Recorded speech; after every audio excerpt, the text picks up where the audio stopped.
Michael, just on the lit again, it's sort of approaching 4 months now since he last played, and obviously it's back. It's clearly a significant problem. Is there a risk or a chance that he doesn't play again this season? It's honestly, it's difficult to say. I think it's just because it's taken that much time. It's I can't give you any more on it really. It's one of those things with back that sometimes you think it's all right, and then all of a sudden it's not quite right. So we're just kind of being patient and working through it, and we'll just have to see. We'll obviously give him time and trying to get him back as quick as we can. But it's really difficult to say. I'm not trying to hide anything. I just literally at the moment we don't know. So we'll have to wait and see. And it's one of those, I suppose. If he comes back, he's not quite right. There's concern that you could end up aggravating it, making it a lot worse than it currently is. Yeah. It's like any injury. It's trying to get the balance right. Some are a little bit more straightforward than others. It kind of is what it is, really. And hopefully he's improving. It's not as improving as quick as we all hope, but we'll see how it goes. Ty? Michael, your record as United manager and some of the counterparts you've beaten is incredible, really. Obviously, United beaten twice, Micheal beaten twice, Oliver, Marco, Pep. There's probably, no disrespect, there's probably Middlesbrough fans looking at that thinking, wow, we didn't see that coming. Is there something about these games and taking on those managers and maybe the tactical shape of games at the very highest level that you think is more suited to the way you coach or prepare teams or anything like that? Not necessarily. I think we still won a few games at Middlesbrough in the time. It wasn't so bad. It's a different level. I get what you're saying. I think, a little bit on styles, a little bit on teams, a little bit on players, a little bit on moments in time. And I've kind of probably been around here a long time, so I kind of feel I've got an understanding of kind of what it takes, really. And but yeah, in some ways it's difficult for me to answer that. I just kind of go about the work that we do, and we make the decisions. We try to set the team up in a way with the right feeling and the right ideas and what we think's right. And as of late, it's gone well. It's a real balance between having the confidence in the group and believing in what we're doing is going to be the right thing, but understanding that it doesn't necessarily mean you've cracked it, and getting carried away. So I'm definitely one for keeping my feet on the ground and understanding that. Some of the games have been fantastic, and we managed to play against some good teams and really some top coaches and managed to win. But it's always about the next one, really, and never looking back to what we've just achieved. Yeah, that understanding you mentioned then and understanding the place, do you think that dates all the way back to your playing days? That it's an advantage for you that you know this club, what it means, what's expected? Do you feel like that's still an advantage now, even sat there and managing these games? 100%. I think there's no getting away from that. Playing here for so long, and the experiences, I think, definitely has helped me in the situation that I'm in now. And for me, that's pretty obvious, and I draw on those experiences and the feelings of kind of going through moments and what it feels like and how to kind of get through them, or what we feel is the best way to get through them. So without doubt, it's a massive part. It's a massive part why I'm in this position, because of that. So I try and use it as best as I can, for sure. Samuel? Hi, Michael. I know it's a bit of a frivolous question, but huddles have been quite topical recently. Gary Neville says how awful they were. You never did them during your time at the club, but the team do still do them. What's the reason behind them? I take you're pretty relaxed about them. Yeah, to be honest, at that stage, I leave it. It's up to the players and how they want to go about it, really. I don't get involved in that part of it, really. I'll say my bit in the changing room and before kick-off, but in terms of that, if they want to do that and they feel it helps them, then great. If they felt that actually we don't want to carry on and do it, then I'm fine with it. Whatever at that moment, I think they're on the pitch. It's up to them between as a group. They got to go into battle, and they got to do and have that feeling between them. Whatever suits them. So I'm quite calm about what they do at that point. And just related to Ty's injury, it seemed like the team struggled a bit in December when him and Harry were out injured. Harry's been key to you starting in all your games. Obviously his contract's up in a few months' time. Would you want him here still next season? Yeah, there's obviously talks going on in terms of what the squad's going to look like come the end of the season and what it looks like after that. Harry's done fantastic for us. I think it's pretty obvious to say that.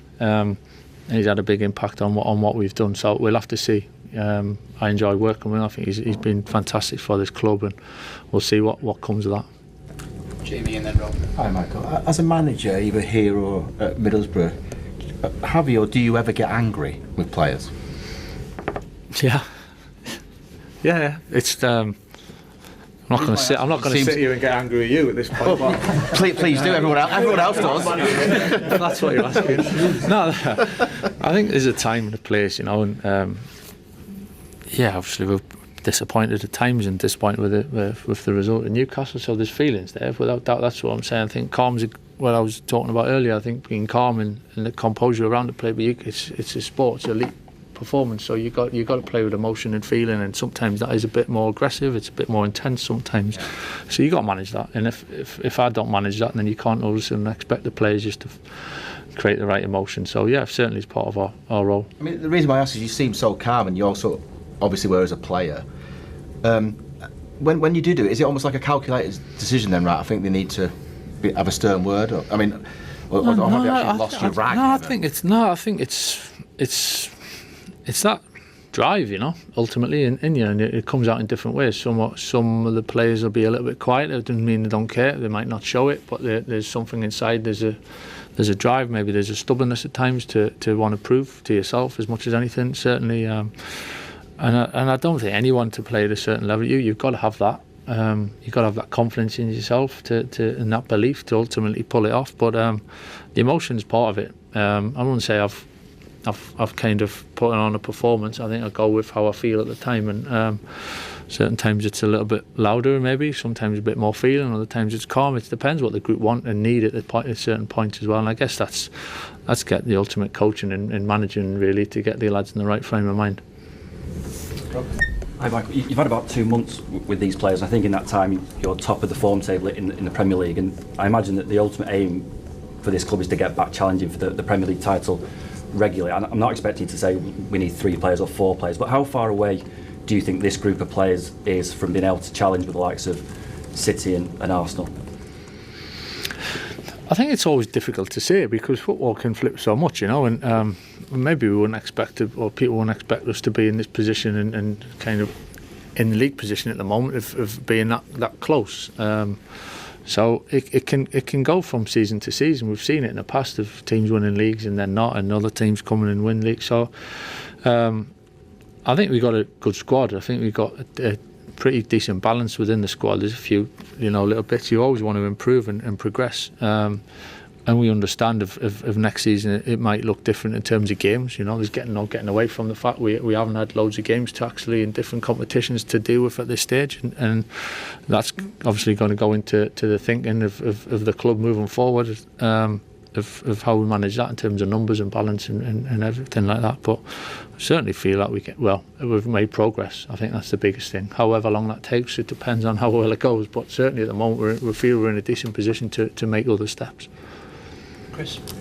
Hi Michael, just to go and follow up on Jamie's question there, you mentioned the word tetchy earlier, and I think we asked you a few weeks ago about whether you ever got angry with the players, and you said there's a time and a place for it. I mean, you clearly and understandably weren't very happy after the game against Newcastle. There were other games around that, like on Sunday, where the team seems to have improved after half time when you got hold of them. Have they seen that side of you now, that more angry side of you? Yeah, maybe, I suppose. It wasn't the weekend. I was really calm, actually. I think there's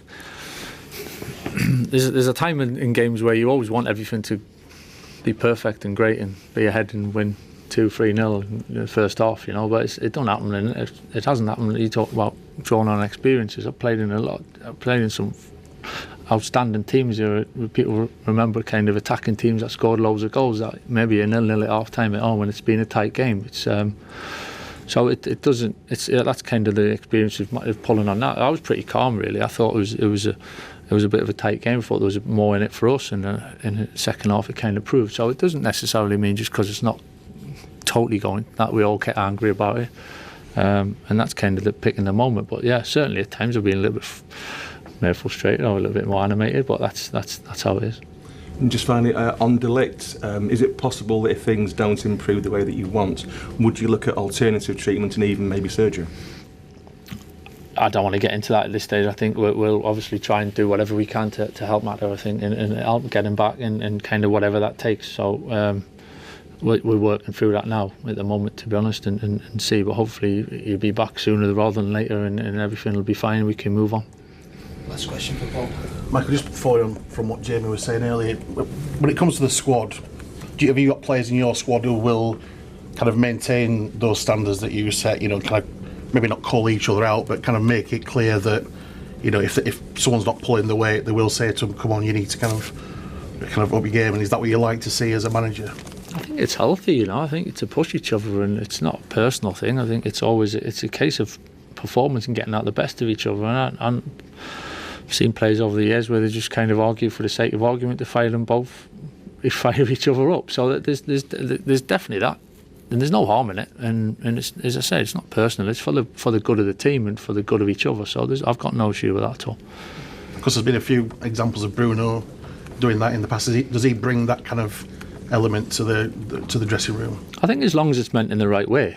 You know, when it's the kind of the wrong body language or the negative kind of, if it's coming from the right place and the intentions to want to do better for everybody and everyone stays positive with it, then I've got no issue with that at all.